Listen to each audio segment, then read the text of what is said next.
मोहननगर राज्य में राजा रणजीत का राज था। वो रानी राजश्री और अपने पुत्र शिवा के साथ रहते थे। राजा के परिवार के साथ साथ उनका पूरा राज्य खुशहाल था। राज्य के सभी लोग बहुत खुश रहते थे। राजा रणजीत सुबह अपने दरबार में बैठे थे। तभी उनके वजीर ने उन्हें सभी जरूरी खबर बतानी शुरू की। कहिए वजीर, क्या खबर लाए हो? महाराज, राज्य के लिए कुछ खबर अच्छी है और कुछ खबर। क्या हुआ, तुम चुप क्यों हो गए?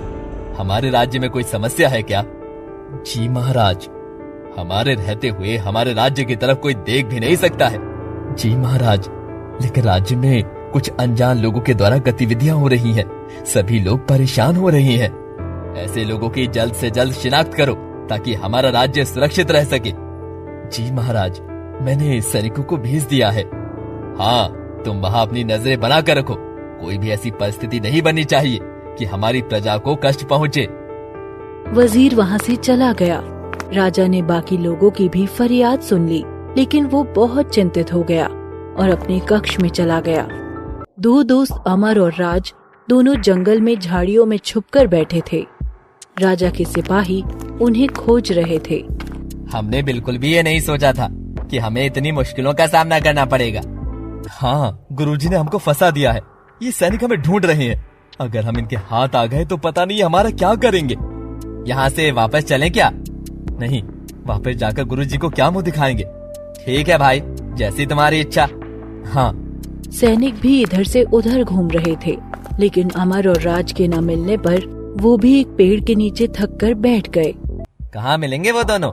मुझे समझ नहीं आता कि हम उन दोनों को कैसे ढूंढेंगे, क्योंकि हमने तो उनकी शक्ल भी नहीं देखी। हाँ, ये मैंने सोचा ही नहीं। सैनिक थोड़ा आराम करने लगते हैं और फिर से उन्हें ढूंढना शुरू करते हैं। अमर और राज दोनों बचकर वहाँ से निकलने लगते हैं। तभी सैनिक उन्हें पीछे से देख लेते हैं। सैनिक उनके पीछे दौड़ते हैं, लेकिन तभी राज और अमर को एक गुफा दिखती है। वो उसमें प्रवेश कर जाते हैं।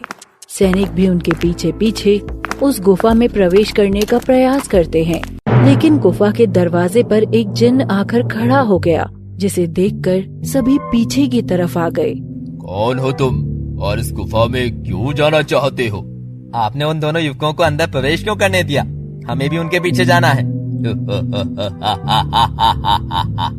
जिस द्वार से तुम अंदर आने का प्रयत्न कर रहे हो, ये मौत का द्वार है, किसी का घर नहीं है। अगर तुम्हें भी मौत चाहिए तो स्वागत है। क्या इसका अर्थ ये हुआ कि ये दोनों भी मर जाएंगे? हाँ, ये दोनों भी मर जाएंगे। चलो, इन्होंने स्वयं ही हमारा काम आसान कर दिया। हाँ चलो, अब चलते हैं और महाराज को जाकर बता देंगे कि वो दोनों मर चुके हैं। सिपाही वापस महल लौट गए और उन्होंने वजीर को जाकर सूचना दे दी कि अब वो दोनों मारे जा चुके हैं। सभी लोग बहुत खुश हुए। राजा और अमर दोनों गुफा के अंदर गए। गुफा बहुत डरावनी थी। दोनों बुरी तरह डर रहे थे कि तभी उनके सामने एक बहुत बूढ़ी औरत आई, जिसे देखकर राज और अमर दोनों डर गए। हे, अब आप कौन हैं? बच्चों, तुम इस गुफा में क्यों आए हो? हमारे पीछे सैनिक भाग रहे थे, लेकिन आप कौन हैं और यहाँ क्या कर रही हैं? मैं तुमको सही दिशा दिखाऊंगी, जिससे तुम इस गुफा से आसानी से बाहर निकल सकते हो। हाँ हाँ, बताइए ना। वैसे भी इस गंदी सी गुफा में बहुत बदबू आ रही है और हमारी सांसें रुक रही है। आप यहाँ कैसे रह लेती हो? यहाँ कौन रहना चाहता है, लेकिन मुझे यहाँ राजमुकुट की रखवाली करनी होती है। आपके पास राजमुकुट है? नहीं, मुझे सिर्फ उसकी रखवाली के लिए रखा गया है। राजा रणजीत का राजमुकुट आपके पास है? मुझे विश्वास नहीं हो रहा है। हाँ, वही मेरे पास है। ये कैसे हो सकता है? फिर राजमहल में क्या है? मैं तुमको सारा सच नहीं बता सकती हूँ। तभी राज को एक बात याद आती है, जो चलते समय उसके गुरुजी ने कही थी। राज और अमर दोनों अपने लक्ष्य पर जाने के लिए तैयार हो गए। दोनों ने गुरुजी के चरण स्पर्श करके आशीर्वाद लिया। मैं तुम दोनों को कुछ जरूरी बातें बता रहा हूँ, जो तुम्हें तुम्हारे लक्ष्य तक पहुँचाने में मदद करेंगी। जी गुरुजी, हमारा मार्गदर्शन कीजिए। तुम्हें रास्ते में भ्रम पैदा करने के लिए मानव रूपी कुछ जादुई शक्तियाँ मिलेंगी। तुम्हें उनके चंगुल में नहीं फंसना है। ठीक है गुरुजी।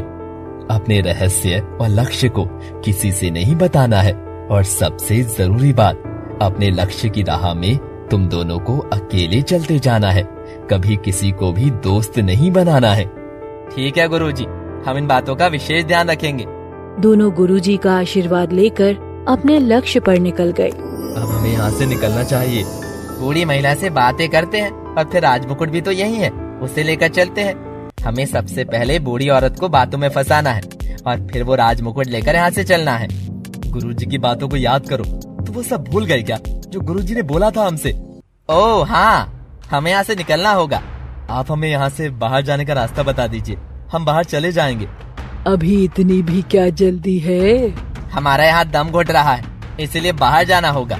मुझे बाहर जाने का रास्ता नहीं पता है, आप खुद से ढूंढ लीजिए। इतना कहकर बूढ़ी महिला वहाँ से गायब हो गई। महिला कहाँ गई? गुरुजी सही कह रहे थे, ये जरूर हमें मार्ग भ्रमित करने आई थी। हम यहाँ फंस गए हैं, अब हमें बाहर निकलने का रास्ता खोजना होगा। राज और अमर दोनों इधर से उधर ढूंढते हैं, तभी उन्हें एक प्रकाश दिखता है। दोनों खुशी से उछल पड़ते हैं। वाह, हमें रास्ता मिल गया। हाँ चलो चलते हैं। दोनों तेजी से दौड़ते हुए उस तरफ गए, जिसके बाद उन्होंने वहाँ जाकर देखा तो उनके होश उड़ गए, क्योंकि वहाँ कोई रास्ता नहीं था, बल्कि एक सुंदर परी खड़ी थी। वो प्रकाश उसकी छड़ी में से आ रहा था। अब आप कौन है? हाँ, हम तेजी से रास्ता देखकर दौड़े, लेकिन यहाँ आकर बुरी तरह फंस गए हैं। नहीं, तुम यहाँ बिल्कुल भी नहीं फंसे हो। मैं तुम्हारी मित्र बनना चाहती हूँ। अरे इतनी सुंदर परी मित्र बनाना चाहती है तो हम कैसे मना कर सकते हैं? गुरुजी की बात याद करो अमर, तुम उनकी सारी बातें भूलते जा रहे हो। ओ हाँ, मैं भी बहुत बड़ा बुद्धू हूँ, बार बार सारी बातें भूल जाता हूँ। ठीक है फिर, अब कोई उपाय सोचो। अभी मेरे दिमाग में कुछ नहीं आ रहा है, इसलिए परी जी से ही पूछते हैं। हम गलती से इस गुफा में आ गए हैं और इस गुफा से बाहर जाने का रास्ता हमें बता दीजिए। तुमको मेरे राक्षस को हराना होगा। अगर तुम इसको हरा दोगे तो मैं तुम्हें तुम्हारे लक्ष्य तक पहुंचा दूंगी। आप हमारे लक्ष्य के बारे में कैसे जानती हैं?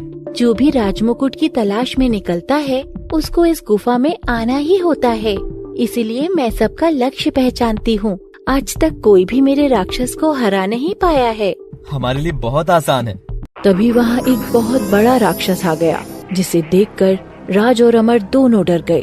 लेकिन उन्होंने भगवान को याद किया और मन में अपने गुरुजी का स्मरण किया, और फिर दोनों उस राक्षस पर टूट पड़े।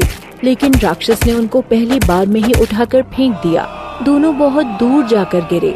परी हंस रही थी। राज और अमर फिर से उठे और राक्षस पर टूट पड़े। यही प्रक्रिया बहुत देर तक चलती रही और कुछ देर में राक्षस थककर नीचे गिर गया, जिसके बाद परी का चेहरा उतर गया। अब दुखी होने का समय नहीं है, हमें आगे का रास्ता बताइए। तुमने खुद को सिद्ध कर दिया है कि तुम इसके लायक हो। राजमुकुट मेरे पास है। नहीं, राजमुकुट आपके पास नहीं हो सकता। राजमुकुट पर राजा रणजीत की नजर है, और अब तक जितने भी राजा आए सभी ने इस राजमुकुट को पाने की कोशिश की, लेकिन ऐसा संभव नहीं हो सका। जो भी यहाँ आया वो मारा गया। इस राजमुकुट में ऐसा क्या है? ये राजमुकुट एक जादुई राजमुकुट है। इसमें पूरी दुनिया है। मैं तुम्हें राजमुकुट दे रही हूँ, आगे तुम स्वयं इसके बारे में जान लोगे। परी ने एक राजमुकुट राज के हाथ में दे दिया, जिसके बाद वहाँ बहुत तेज प्रकाश आया। राज और अमर की आंखें बंद हो गई।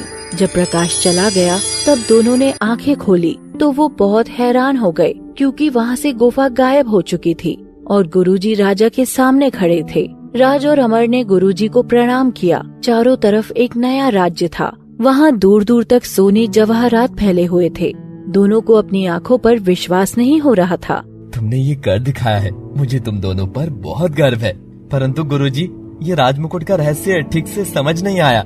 वर्षों पहले यहाँ के राजा पर बहुत हमले हुए, जिसके बाद उस समय के राजा ने अपने आसपास और अपना सारा खजाना जादुई राजमुकुट की मदद से छुपा दिया था। फिर उसके बाद राजमुकुट को एक जादुई परी के पास सुरक्षित कर दिया था। लेकिन इस राजमुकुट की एक शर्त थी कि ये सच्चे और निडर व्यक्ति को ही मिलना चाहिए, और तुम दोनों में दोनों गुण हैं। वहीं राजा रणजीत भी अच्छे शासक हैं। गुरुजी, अब आगे क्या करना है? मैं तुमको राजमहल में उच्च पद पर बिठाऊंगा और आधा राज्य भी तुम दोनों को देता हूँ। वो दिन याद करो जब तुम मेरे पास आए थे। गुरुजी अपनी कुटिया में बैठे थे कि तभी वहाँ दौड़ते हुए राज और अमर आ गए। क्या हुआ, तुम ऐसे क्यों हाँफ रही हो? गुरुजी, हमें अपने यहाँ शरण दे दीजिए। हाँ गुरुजी, हमें गांव वालों ने भगा दिया है। लेकिन उन लोगों ने ऐसा क्यों किया? क्योंकि हम दोनों बहुत गरीब हैं, इसलिए हमें परेशान करते हैं और अब गांव से भी भगा दिया। अगर तुम्हारे अंदर सामर्थ्य होगा तो तुम सभी को जवाब दे सकते हो। हाँ गुरुजी, आज आपके कारण हम सफल हो गए। हाँ गुरुजी, आज गरीब को भी सफलता मिल गई। सभी लोग बहुत खुश हुए। दोनों ने गुरुजी से आशीर्वाद लिया और फिर खुशी खुशी रहने लगे। Thanks for watching.